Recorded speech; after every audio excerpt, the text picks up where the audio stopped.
Hello, everyone, and either welcome or welcome back to the Gender Libertarian podcast. If you do like this, please rate, comment, and subscribe. You can find me on iTunes, Google Play, Stitcher, SoundCloud, Spotify, YouTube, and on my Patreon page. It has been yet another very interesting week in America. So let's go ahead, because there's a lot to talk about, So we'll go ahead and start where I have been starting, and that is with the unemployment numbers. For the week that ended on June the 6th, new unemployment claims were 1.5 million. So, hey, we've gotten it down to 1.5 million, which that's good news. It's dropping week over week, which is nice. I think we're still a tick over 20 million people still on the unemployment rolls, though. So still a lot of people out of work, but at least the initial claims are going down week over week. And just as a reminder, even though noting that 1.5 million is a very high number, it's way off of our peak of 9 million. I think that was either the second or third week we started counting COVID-related unemployment numbers. So it has come down drastically. It is coming down week over week. So hopefully, fingers crossed, it will continue to do so, and that hopefully we will not have a second wave in the summer that will necessitate more lockdowns, which will drive everything back up again. Although it's starting to look a little scary out there right now, because there are a couple of states that are having spikes in COVID-related cases right now. States that did go ahead and reopen. Still a little too early to tell if there's going to be any kind of COVID-related spikes due to the protests. So fingers crossed on that. But like I said in a previous episode, no matter what happens there, whether there is a spike in cases or not a spike in cases, things are going to get very ugly either way. So moving on to a story that didn't get a lot of attention, mainly because I guess it really doesn't matter all that much, but I think it's kind of funny. But the RNC has officially moved their conference to Jacksonville. So everybody's going to Florida this summer. Obviously, as far as I know, LP Orlando is still on. I've not heard anything different. And now the RNC is moving down to Jacksonville. I think they're still planning on doing the same dates, which theirs wasn't going to be till early August anyway, because, honestly, it doesn't really matter. Obviously Trump is the nominee. It's not exactly like they have a lot of party business that needs to be handled any earlier than that. So there's that. Everybody is going to Florida, and there's still no word on what the DNC is going to do outside of they did push theirs back a couple of weeks, so it is at the end of July now, but I've not heard anything about any location changes, so we shall see. But moving on from that, lots and lots and lots to talk about as far as policing this week. There's been some interesting news. There's some experiments taking place. There's some fairly horrible news out there. But as far as Justin Amash's bill is concerned, it is now officially tripartisan. We've got one Republican on board. One, which technically makes it tripartisan. And I like it just because I like saying tripartisan, because this is the first time we've ever had a tripartisan bill. Because this is the first time we've had a libertarian actually in the House to write a bill. And now, obviously, I forget how many Democrats are on board with Justin Amash's bill now, but now you got one Republican. So, hey, it's progress. And on the topic of progress, Democrats did release their own version of a criminal justice reform bill in the House. What theirs is looking to do is, I don't think they specifically call for the abolition of qualified immunity, but it does specifically ban chokeholds nationwide. It bans no-knock warrants on drug-related cases. So you can't do no-knock raids anymore, like what happened with Breonna Taylor. They want to set up a system where local police departments have to report use of force to the federal government so that statistics can be compiled along the lines of trying to figure out excessive force, use of force, when the force is used, who it's used against, to try to, I guess, create some sort of database so that we can get a hopefully accurate bead on what exactly is going on. Obviously, all of this is going to be completely reliant on, obviously, any of this getting passed, and also on local PD actually going along with any of this. And the other component of getting local PD to go along with this is there is going to be like a grant set up for the establishment of independent investigative panels on the local level to investigate cases where there could possibly have been excessive use of force, where somebody ends up injured or killed. Again, all of this is going to be kind of reliant on local police departments cooperating. And there's also the question of, does this bill really go far enough? And for a lot of people, it doesn't. And I mean, for me, it's better than nothing. But I mean, I've been very, very vocal about the fact that the base point where we have to start is abolishing qualified immunity. Like, that is the starting point. After that, we can start talking about police unions, and then we can kind of start going from there and kind of getting more into why these things keep happening in the first place. We can start talking about the culture and the training of cops and how all this leads to a specific mindset. Yeah, I mean, it's better than nothing, but I personally don't think it's enough. And for what it's worth, people have pointed out, especially on the topic of chokeholds, New York had banned chokeholds before Eric Garner's death, and yet Eric Garner died from being put in a chokehold. So that's my point of getting local police departments to even cooperate with this stuff, because you can make a thing illegal. It doesn't mean somebody's not going to do it. But on the other hand, I don't know what else Congress can do other than pass a bill making certain things illegal and giving people some kind of avenue for some kind of justice if such a thing were to happen to them or to their loved ones. So, is it perfect? No. Do I wish they would put more in the bill? Yes. From what I understand, they're trying to rush it to the floor for debate, so we'll see what ends up happening with the final verbiage. Fingers crossed. Hopefully, maybe something comes out of this. I mean, I'm very surprised, and I'm very pleased that Congress is taking so much action on the topic. Like I said in the last weekly roundup, I mean, this is kind of unprecedented. Like, it's rare to see Congress act on this topic so forcefully in such a quick amount of time. And I'm happy to see that. I'm happy to see Congress finally doing something to justify their paychecks. So fingers crossed. And obviously this is still going to be something that we're going to be discussing for a while, because obviously once this goes to the floor, once it starts going up for debate, obviously that is going to be a topic of conversation. But moving on, especially on the topic of, is this enough? We're having an interesting conversation this week about abolishing the police. And just to kind of back up and start this, people started saying abolish the police. And there was some pushback on that. And so somehow or another, I'm not entirely sure how this happened. Somehow we've redefined abolish the police to either defund or reform the police. And first of all, I'm like, wait a minute.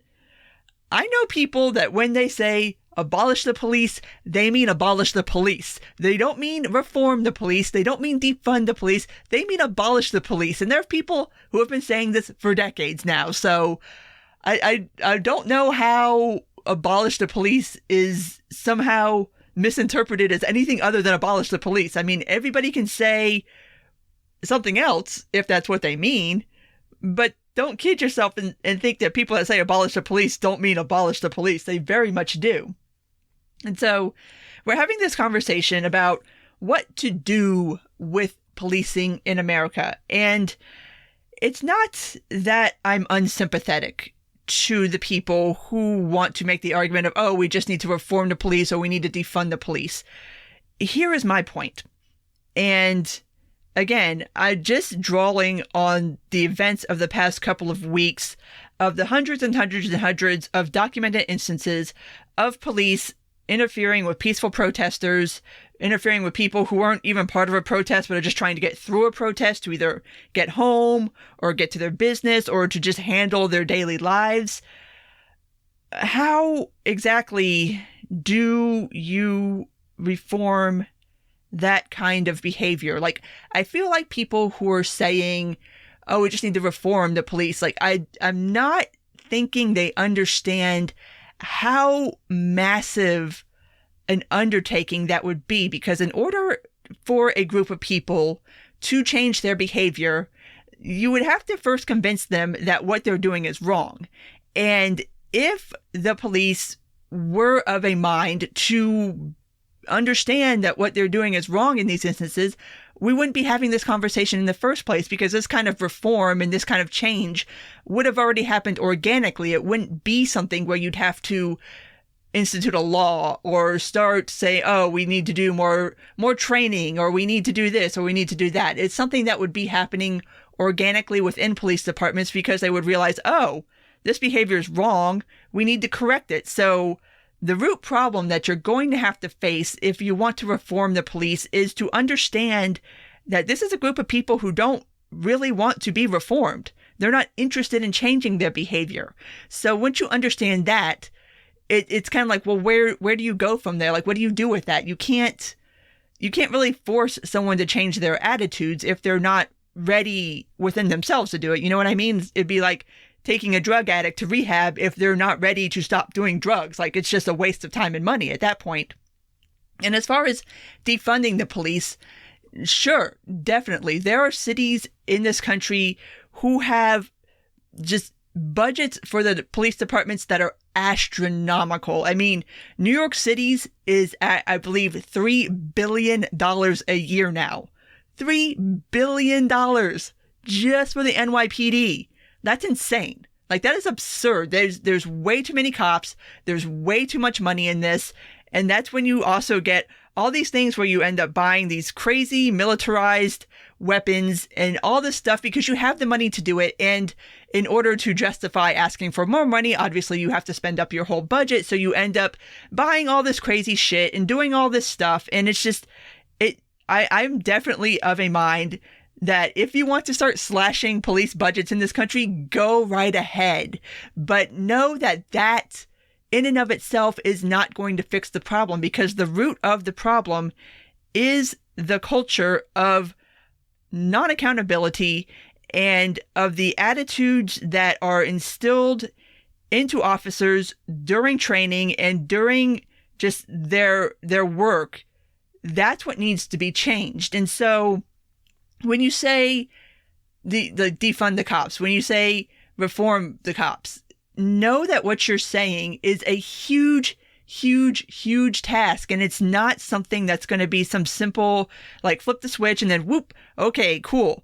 Policing is better in this country, because if it was that easy, libertarians would have done this decades ago. Like, we've been here advocating for this kind of stuff and trying to draw attention to policing in this country for decades and trying to affect change. And trust me, we will tell you this is not easy. It's not going to be easy. It's going to take a lot of sustained pressure, not just over like months. I mean, we're talking years, possibly decades, to make the kind of changes that need to happen to keep these instances from happening. So, that being said, moving on to the idea of abolishing the police.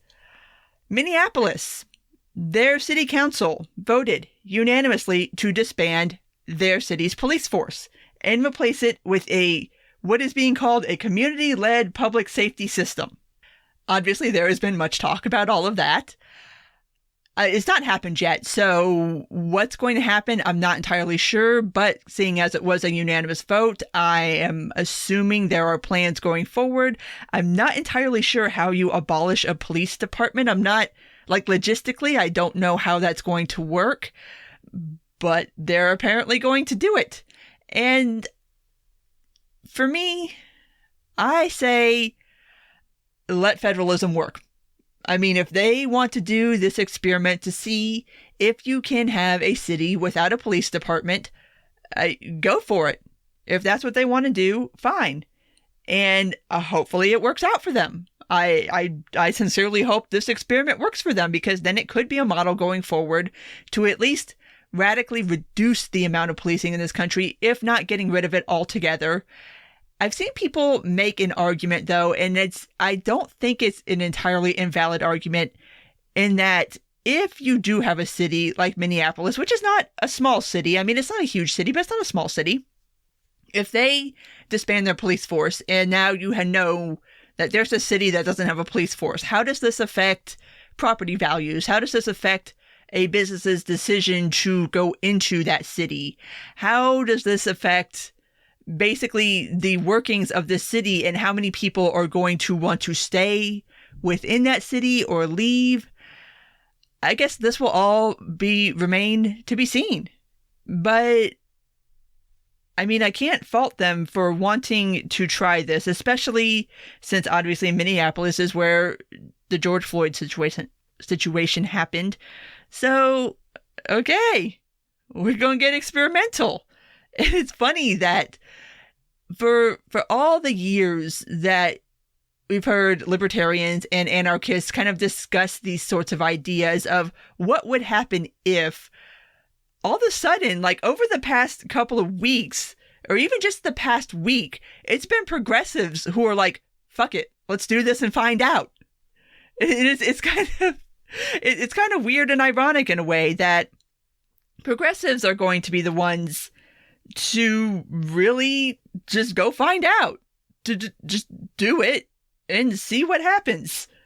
So fingers crossed for Minneapolis. Like I said, I'm sure we'll still be talking about this ages from now, because like I said, I don't even know like logistically how, like what the first step is. Like how do you just like fire all the police, or do you shut down the precincts, or what do you do with all the equipment? What do you do with the staff? I don't know. I don't know if they know yet. So we shall see when this starts happening, kind of how this all ends up shaking out. But the other grand experiment that is happening now is the Chapel Hill Autonomous Zone, or the CHAZ for short, which is just such an unfortunate acronym. Why did it have to sound like an 80s hedge fund manager? But in case you've not noticed, in Seattle, a roughly 6-block portion of the city has been, for lack of a better description, taken over by people who have decided to declare it an autonomous zone, that it's no longer technically part of Seattle. It's its own thing. And the date that we've pretty much all settled on, the establishment of the CHAZ, was June 8th. And how this started was during the protests. The 6th precinct basically abandoned their building. The police abandoned that building. And so people moved in to the building and declared it as their own. And it just kind of spread out from there. Whether it's going to spread more, I don't know. I don't think so. They don't seem to be, but who knows? Because this is just a really odd situation. Because obviously, like, if Seattle PD or say the Washington National Guard or whoever wanted to go in and put an end to this experiment, they absolutely could. Like, there's nothing stopping them from being like, okay, that's cute. Anyway, no, and get the fuck out. But as it stands right now, they haven't. Although I've heard a recording of a 911 call from somebody from inside the CHAZ trying to call it the Seattle PD, and Seattle PD was just basically like, nope, that's y'all now. And that's one thing that I do not support about the autonomous zone, is that there are people within the autonomous zone that didn't choose to be within the autonomous zone and don't really want to be there. And I've seen reports from people who are afraid to leave their house, not because of any kind of like violence or anything, but they are kind of strictly controlling going in and out of the CHAZ. So these are people who are like, well, I'm afraid if I leave, I'm not going to be able to get back in. So, and that's our home. Like, you can't just up and leave your home. So yeah, that's kind of not great. But there's been lots of reporting from both sides on this as to what conditions are like within the autonomous zone.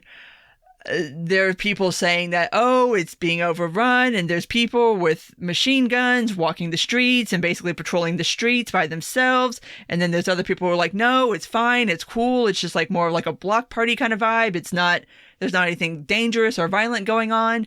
I've seen lots of clips from people filming inside the autonomous zone of various sorts of things. I mean, I have seen people walking around with guns. I've seen people trying to peacefully negotiate through different confrontations that are going on. It just, I don't know. But the one picture that just cracks me up every time I see it, and I'm never going to be over it, is the gardening picture. Because obviously now they have this autonomous zone, and so it's like, it's more kind of like a ancom kind of vibe, where it's like, okay, now we're going to grow our own food. So what they did was they found this patch of land, and it looks like they just threw down like topsoil and stuck some plants in the topsoil. And I'm like, come on, even my urbane self knows that's not how you grow food. But it's one of those things where it's like, you can tell that this was not something that was like super duper thought out. It's not like ANCAP's establishing Ancapistan, where you've had people who have been like planning this for ages and they kind of already have all the logistics figured out of how things would work. This is just kind of like an ad hoc thing that people were like, fuck it, autonomous zone. And so now you have issues with like supply chains and being able to get stuff in and out of the autonomous zone. There was one tweet going around where there was a list of things that they were asking for, everything from like tents to Gatorade to body lotion to sunglasses. And it's like, you guys you were not ready for this. You did not plan for this. You have not thought about this very much. And so what's going to end up happening here? I don't know. Like I said, I'm surprised that it's gone on this long. And I mean, there's already some reports of internal division, so maybe this might die of its own accord. Like I said, I'm sure at some point the National Guard is going to be deployed to put an end to this little experiment, but in the vein of progressives just basically deciding, fuck it, we're going to try to do a thing, this is another thing that libertarians and ANCAPs have been talking about for years, and that's the idea of just basically getting land and declaring your own little space, and you make the rules, and it's preferably everybody's here consensually. You can leave, you can go back, you can do whatever you want within the bounds of the rules that are set up. And that's another thing that a lot of people have made fun of, is that as soon as they kind of established the CHAZ, they started putting fencing around the edges. So they created a border, and then within the border, they're kind of setting up rules and structures, and people are like, oh, so you basically you got this autonomous zone, and then you started creating borders and a government and an armed force to patrol the streets. Wait a minute, does this not sound familiar? Which, I mean, again, this was not very well thought out. This was not planned, and this is just kind of a bunch of anarchists, for lack of a better term. I don't know if they actually identify as anarchists. I'll just call them ancoms, because that's really like the closest thing to an accurate description of, from what I can tell, of what's going on inside the CHAZ. Just basically going for it and saying, well, you know what? We are going to establish an autonomous zone that has no police in it and no government, and I guess we'll just figure this out as we go along. We shall see what happens with that. But there's also people who are reporting that this is just a horrible, awful, no good thing, obviously, because there's a lot of people who are not going to be super duper cool with the idea of people just developing their own autonomous zones. It's like I said, it's been a weird week. It's been a really weird week, guys. We've got one city abolishing their police. We've got another city that has an autonomous zone set up inside it, and apparently nobody's really fucking with it so far, and people are just, I don't know what they're doing there. I wish somebody would like go in and like film it and do like a video or something. That would be super cool. If any of you are so inclined and can get in, let us know what's going on in there. So the last thing I want to talk about is, sadly, another police killing. And this time it happened in Atlanta. And so let me try to explain the facts as we know them right now, because this story really just blew up like about 24 hours before I started recording this. So details are kind of sketchy right now, but I'll try to explain as best of what we know right now. The man who was killed by police, his name was Rayshard Brooks. And from what I understand, all this took place in a Wendy's parking lot. And so here's what happened. Apparently he was in the drive-thru, and I guess he fell asleep while waiting in the drive-thru for his Wendy's order. And people started like going around him in the drive-thru because despite things being technically open for business here in Atlanta, a lot of restaurants still aren't open for like in-room dining, and Wendy's is one of them. So if you watch this and you wonder why there are so many people in the drive-thru, it's because nobody can go inside. So anyway, this goes on, and somebody, I don't know who, calls the cops. So cops come out, and there's a lot of different videos of this from a lot of different angles. There's a lot of people who were obviously in their cars, and they were taking cell phone videos. The video, if you want to watch such a thing, of the actual shooting, the best one that actually shows it is actually the surveillance footage from the Wendy's itself, because that section shows the part where Brooks is running away from the cops and where he gets shot. But there's videos from various people both before that part and after that part that kind of show everything that lead up to that. So what happened is they wake him up somehow in the car and get him out of the car, and there's questions about whether a field sobriety test was administered. GBI says that the officers did administer the field sobriety test on the scene and that he failed it. There are witnesses who were there in line at the drive-thru saying that there was not a field sobriety test done. So I guess we'll wait on body cam footage for that. Hopefully it exists. But anyway, so he's drunk, and somehow or another, this results in them trying to arrest him. And Brooks fights the arrest. He's fighting the cops, and they've got him down. There's two cops. They've got him down, and while they have him down, Brooks gets a hold of one of their tasers. He gets free. He starts running away from the cops. So he's running away, and then this is the part that you can see in the Wendy's surveillance footage. He's running away, but he turns around, and it looks like a half turn. Like he doesn't completely like stop and turn around and face the cops, but he turns back and he points the taser at them. I'm not sure if he actually fired the taser or not, but he points it at them, and then he turns around and keeps running away. So after he points the taser at him, one of the cops obviously unholsters his gun, shoots Brooks, and Brooks ends up dying at the hospital. Now, I watched the video again.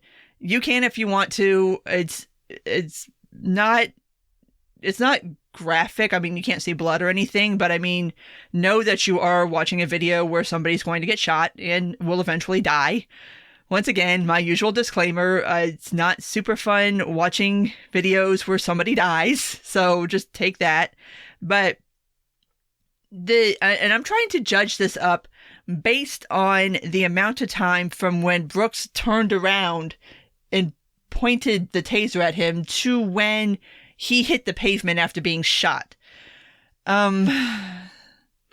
It's questionable. It's really questionable whether the cop was acting in self-defense or not, because the time, and I mean, of course it takes time to unholster your weapon and draw down and fire on someone, but I mean, you could watch the video for yourself if you want. I was a little confused when I was first hearing reports of this incident, because before I watched like the surveillance video that actually shows what happened, there was a lot of people reporting in a slanted fashion. And the first thing that I was trying to figure out was like, well, did they shoot Brooks in the back or in the front? Because the way GBI was phrasing it, it made it sound like Brooks stopped, completely turned his body around, and then pointed the taser at him, and then that's when they got shot. So if he got shot in the front, okay, that would, I mean, there's an argument that could be made there. If he got shot in the back, obviously he was retreating, and the same way that if you and I shot someone in the back who was retreating from us, we would go to jail for that because that's not considered self-defense. So it was a bit confusing trying to rely just on reporting, because obviously this is a moment in America right now where we are talking about police brutality, and we are talking about people getting killed by the police. And yes, I will just go ahead and say it. Rayshard Brooks is black and the officer that shot him was white. For what it's worth, I don't think that aspect is really all that super duper important, but people will make of that what they will. Just putting it out there though, but I know.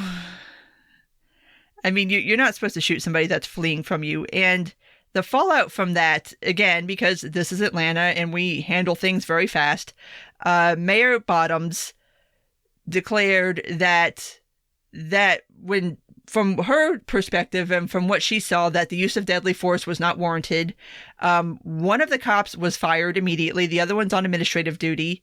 Our police chief has resigned. So, yeah, this is obviously going to be a ongoing situation here in Atlanta. And what ended up happening to the poor Wendy's, it got burnt to the ground, which I don't agree with burning things to the ground. I mean, the Wendy's is not the thing that hurt anybody here. The Wendy's was just a building that is an innocent bystander. Wendy's did nothing to anybody. Don't burn down businesses that have done nothing to you, have not harmed you. That is not the person that you need to be directing your anger towards.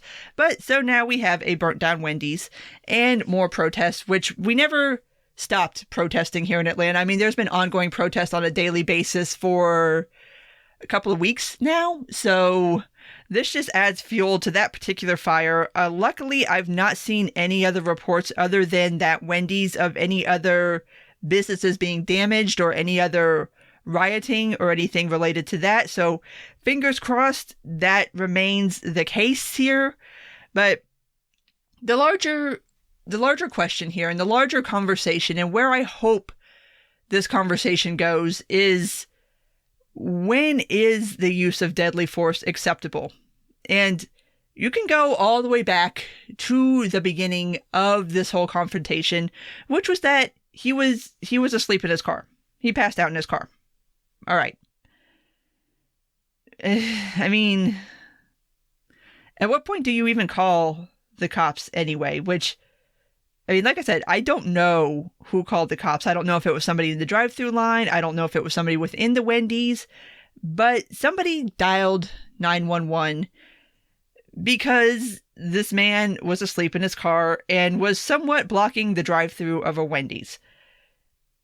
There's a lot of people still in this country who are way too quick to call 911 for situations that don't warrant involving armed agents of the state. And this is an example of one of those. Like, why couldn't somebody have just, like, went and knocked on his window and been like, hey, can you, like, get the fuck out of the drive-thru line or get your food or whatever? Like, don't call 911 for petty stuff, people.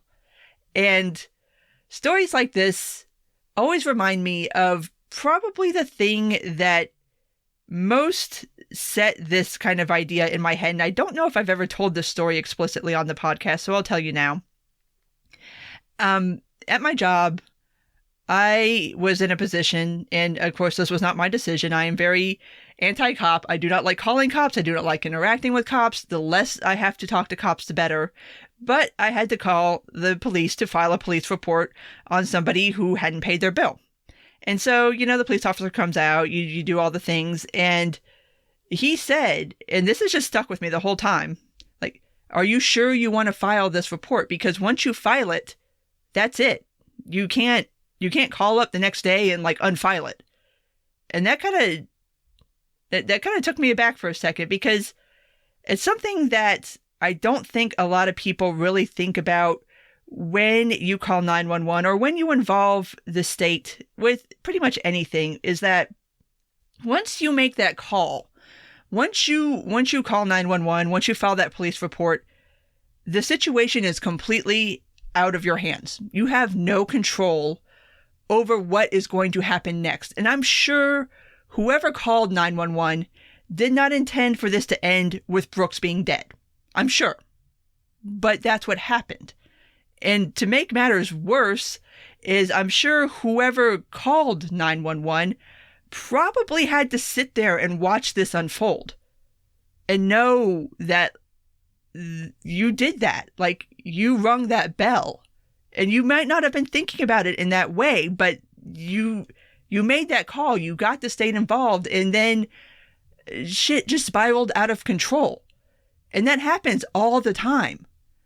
But people kind of don't think about it because you're just so used to being like, oh, call 911. Like, oh, you see this, you see that, you see whatever, call 911. Like, no, don't call 911 unless it's an absolute emergency, because you don't know what's going to happen when those cops get there and you have no control over it.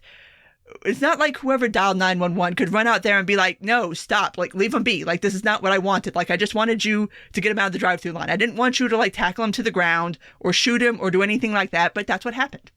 And that happens all the time. And so it's, I hope people start understanding what it is when you bring the state and the police into a situation that, I mean, you got to think about it. You really got to think about it, because, like I said, you have no control after that. Like, if that person, instead of dialing 911, would have said, you know what, let me just go knock on this dude's window and see if I can wake him up. Like, you can control that situation because it's you. Once you bring in somebody else, like, you can't tell them what to do. Like, you can't tell the cops to stop doing whatever it is they're doing. They're going to do what they're going to do, and you have no control over it. And then kind of the flip side to that is there are going to be people, and obviously all this broke over the weekend, so we've not had super duper discussions about it, but there's going to be people who are going to be like, he shouldn't have resisted arrest, he shouldn't have grabbed their taser, he shouldn't have turned around. It's like, okay, you can say all of that and you have a valid point, but what does any of that, what in there justifies being killed over that? None of it. None of that justifies being killed. I mean, even if you want to make the argument, oh, well, he pointed the taser at him, like, well, tasers are specifically meant to be non-lethal. That's the whole point of cops having tasers. So you're going to say that somebody threatening a police officer with a non-lethal object is justification for a police officer using a lethal object on somebody. That does not hold up. That does not make sense. That's not a good argument. But people are going to make that argument. And so there's going to be, even more so, I think, than a lot of other police-based killings, there's going to be a lot of victim blaming. And I don't agree with it for the reasons I just said. Like, what did Brooks do that warranted being killed over? And it's nothing. None of it. Being drunk and asleep in your car doesn't warrant being killed.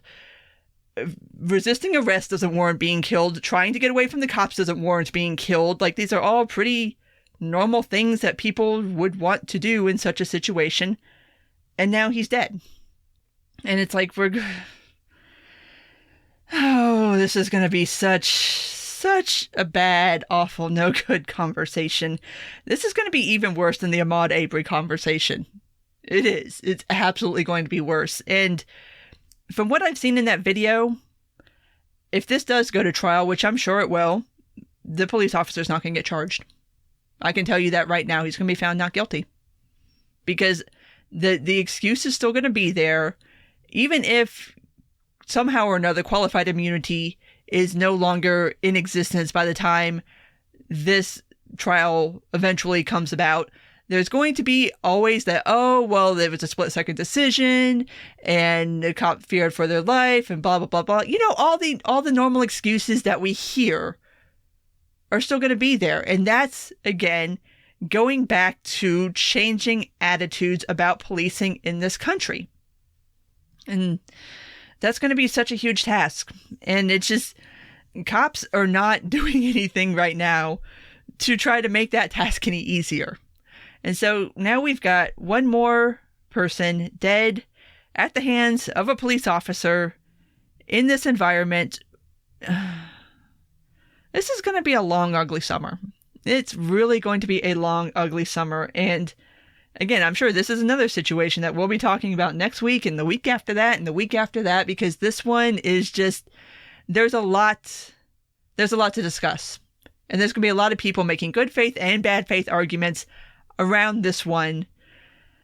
Oh, and I'm not looking forward to it. I'm really, really not looking forward to it. But I'm going to go ahead and wrap this one up because I think that pretty much sums up this week. Oh, I'm not feeling very good about this upcoming week. Especially since we have another police killing to discuss, and I don't really know how long the CHAZ situation is going to be allowed to go on, but I'm sure disbanding that is going to be ugly. I mean, I don't see them allowing that to just continue on indefinitely. I hope things work out well for Minneapolis, but again, we shall see what happens there.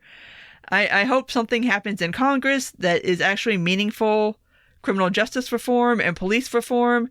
But again, that's always a fingers crossed sort of thing too, because relying on Congress to do things is just, whoo, that's a fool's errand. But I'm going to go ahead and wrap this up. So, as always, if you did make it this far, thank you for listening. And if you do like this, please rate, comment, and subscribe. You can find me on iTunes, Google Play, Stitcher, SoundCloud, Spotify, YouTube, and on my Patreon page. Take care, and until next time.